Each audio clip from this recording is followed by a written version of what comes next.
Ui, đánh lộn. Đây, đây, ui, đây. Đi sinh ạ.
Sao mà thành ơi.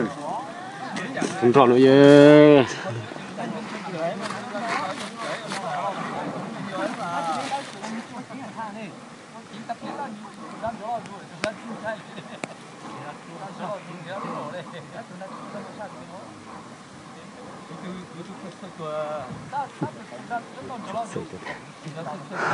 Chịu sợ.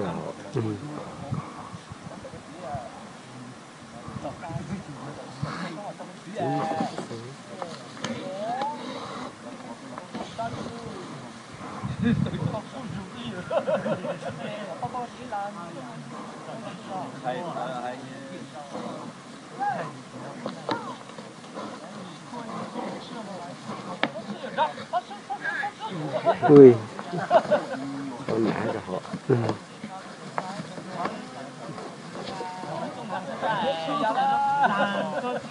Mẹ ơi.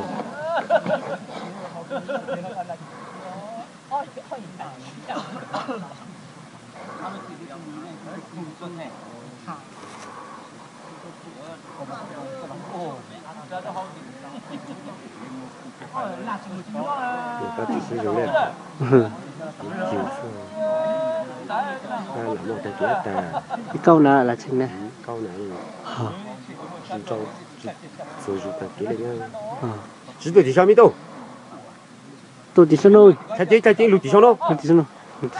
Lục thì sao nôi? Lục thì sao nó? Thì sao nó ít là sao? Ít nhau cái sao nó?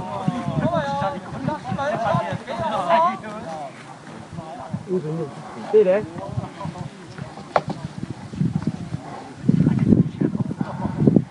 Rồi giờ còn.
muốn để coi show một có đi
chơi nhau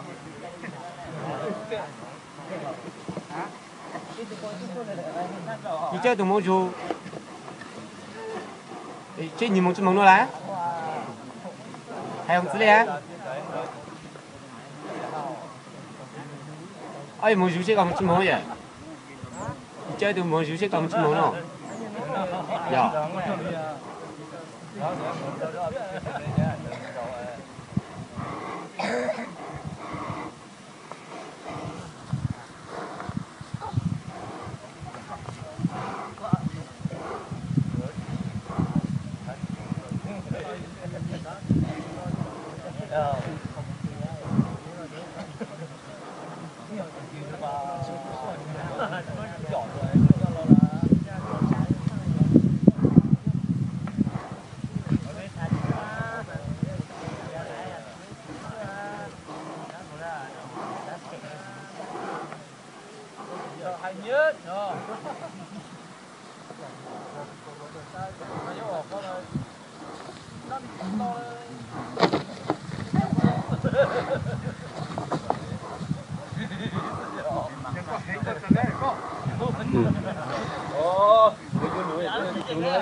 Ồ, rụng sai tật ta nữa.